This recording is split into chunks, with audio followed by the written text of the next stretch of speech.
Peyton Parsons is the president of Parsons Nursery in Georgetown County, South Carolina. His dad, Lewis, started the business in 1959, and true to form with 98% of the nation's agricultural operations, Parsons Nursery remains family-owned and operated. Parsons is one of more than 100 large wholesale nurseries in South Carolina, with a combined acreage of more than 800 open-ground acres of plants.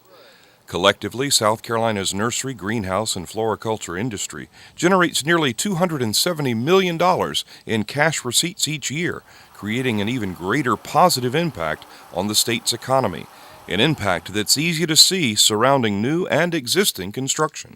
Our niche would be that we grow a wide variety so we can provide sort of one-stop shopping for landscapers or retail garden center. We're doing everything from a 1-gallon flowering perennial to all the way through up to a 100-gallon 5-inch caliper, 20-foot tall shade tree.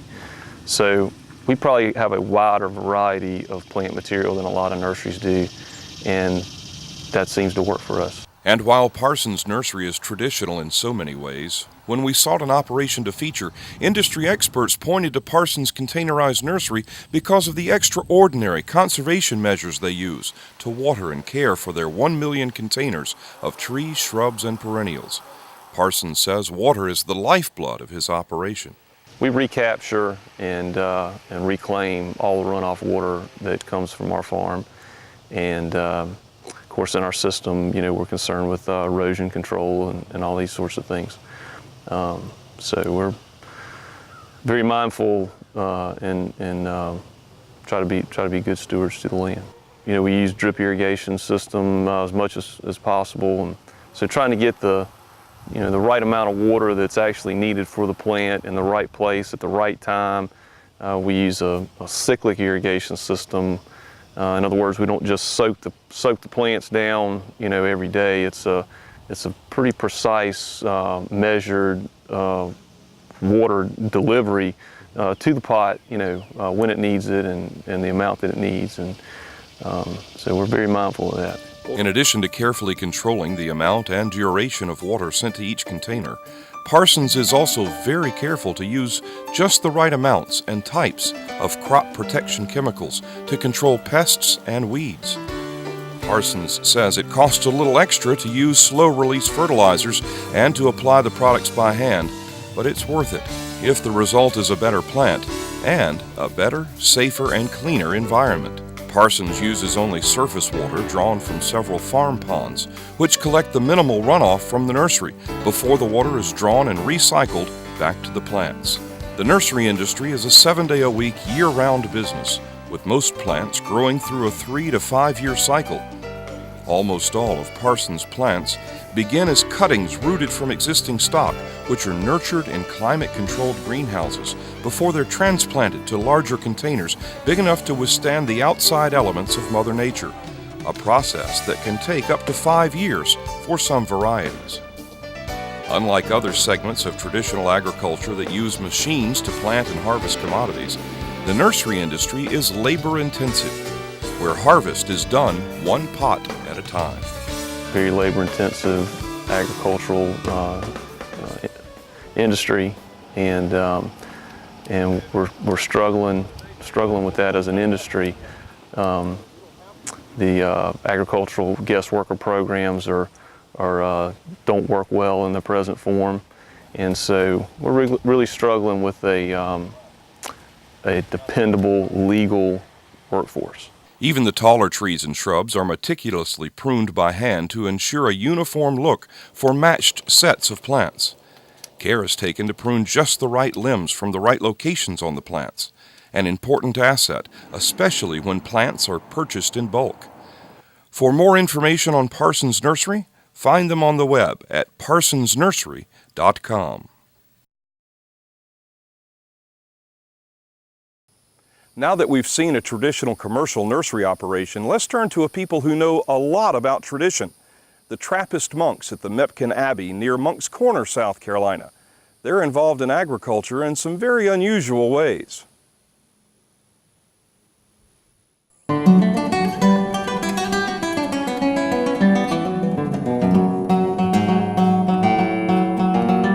Before we talk about the agricultural ventures of Mepkin Abbey, it's worth sharing a little of the historical background of Mepkin and the Trappist lifestyle. The Mepkin plantation was originally the estate of several historic South Carolina families, dating back to the original 1681 proprietary grant to the Colleton brothers, sons of one of the original lords of proprietors in this new world.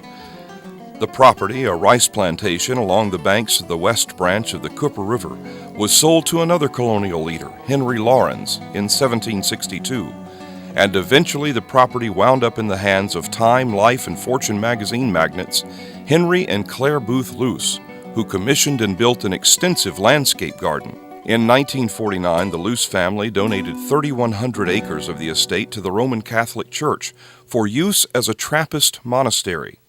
Trappist practices date back to the year 1098 as the Order of Cistercians of the Strict Observance. Each morning at Mepkin Abbey begins at 3 o'clock and consists of 5 hours of prayer, songs, and meditation. There are 7 worship services each day. While the monks do converse, they revere silence, brotherly love, communal life, prayer, and work. In fact, work is one of the most important aspects of monastic life, only after prayer and meditation. Their vows mandate a life of self-sufficiency, poverty, and chastity. Since Mepkin Abbey was founded in 1949, the monks have sustained themselves by baking and selling bread, operating a sawmill, selling fresh eggs, and now through the development of native plant propagation, seed collection and sales, as well as through the production and sale of oyster mushrooms. Trappist monks commit to live, work, and die as monks. And beyond the Word of God, the monks gain their sense of identity and stability from the land. Father Garrick heads the monastery's native plant program. I like to think that our partnering with the land today is kind of bringing us back to the very foundation of our own religious order. And again, we take a vow of stability to the land, which means we don't leave the land unless we have good reason to. So the longer we live on this particular land, the longer we, in a sense, get married to this sense of place that is our spiritual and physical home, the more we begin to kind of touch the spirits of all the people that have loved this land, worked this land before us. And so as our own sweat waters this land, we become kind of married to the land. And so that's a very important part of our religious order's tradition. Father Garrick claims to have come out of the womb a gardener with a lifelong love and interest in plants. In the time he's been associated with Mepkin Abbey, with input from horticultural experts across the region, he's helped usher a change from a formal corporate or golf course look of the grounds to a more inviting, natural, and native look. I developed a passion for growing them. So all these exotic plants that I used to fuss over and worry about have kind of left me. So I have gone completely native these days. These may just look like weeds to the ordinary person, but more than they know it, these plants identify a sense of place for them. They're extremely interesting to visitors, and they kind of define home for natives more than they realize at times. So the question I ask frequently is, how do we know who we are if we don't know where we are? And the plant and fauna of the area help us identify where we are. So we find that's a good reason to be growing native plants. With more than 150 native plant species identified growing on the grounds of Mepkin, the Native Plant Project provides a sense of place and purpose for the monks, as well as for the local monastic supporters or volunteers, who visit from time to time to help water, repot, weed, and collect seeds from the collection. Some plants are shipped to the Abbey gift shop, and to a local nursery and garden center for sale as Mepkin Abbey plants. But Father Garrick hopes to produce enough plant stock one day so the Abbey can supply wholesalers like Parsons Nursery in nearby Georgetown County. And while the project may grow into another financial support center for the Abbey, Father Garrick says the Native Plant Project has a larger, greater purpose. The more we study native plants in their own environment, we become much more appreciative of the ecosystem within which they are growing and the interconnectedness and how they support one another to grow and to foster and survive. And more, that becomes a model for us, I think, in our present day. As we begin to run out of oil, as we begin to experience collapse of climate, etc., nature, I think, can be a way of teaching us how to live in a different way. One new business that's already up and running at Mepkin Abbey is the production of white, golden, and pink oyster mushrooms. A couple of years ago, when the monks transitioned away from their longtime egg production, they explored more than 100 other ventures. Brother John oversees the mushroom operation. If we want it to be something close to the earth, land-friendly, farm, identified with the farm type of thing.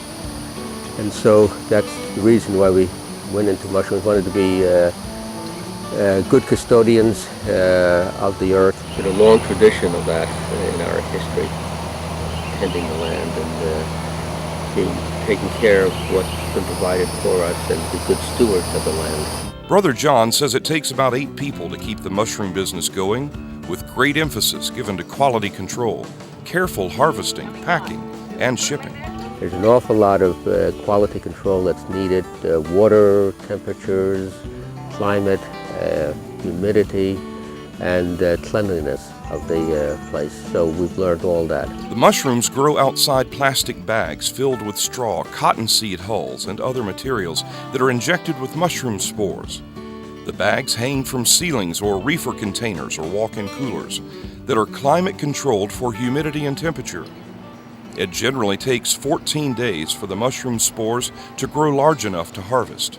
Production began about a year ago, and the monks hope to expand their production to meet the growing demand by adding additional containers and other mushroom varieties. The organic mushrooms are shipped to local grocery stores and Charleston area restaurants. Each box contains one of several oyster mushroom recipes developed and tested by Father Joe in the Mepkin Abbey kitchen. And true to their calling to be good stewards and self-sufficient, Mepkin's business enterprise does not end with the harvested mushrooms. About every 90 days, the plastic straw-filled bags are removed from the reefer containers and taken to the compost shed, where the monks blend the mushroom medium with other inert ingredients and bag compost, which they sell under the brand Earth Healer. For more information about Mepkin Abbey's mushroom production, or to request information about their native plant project or gardens, or to donate to their cause, log on to their website, mepkinabbey.org.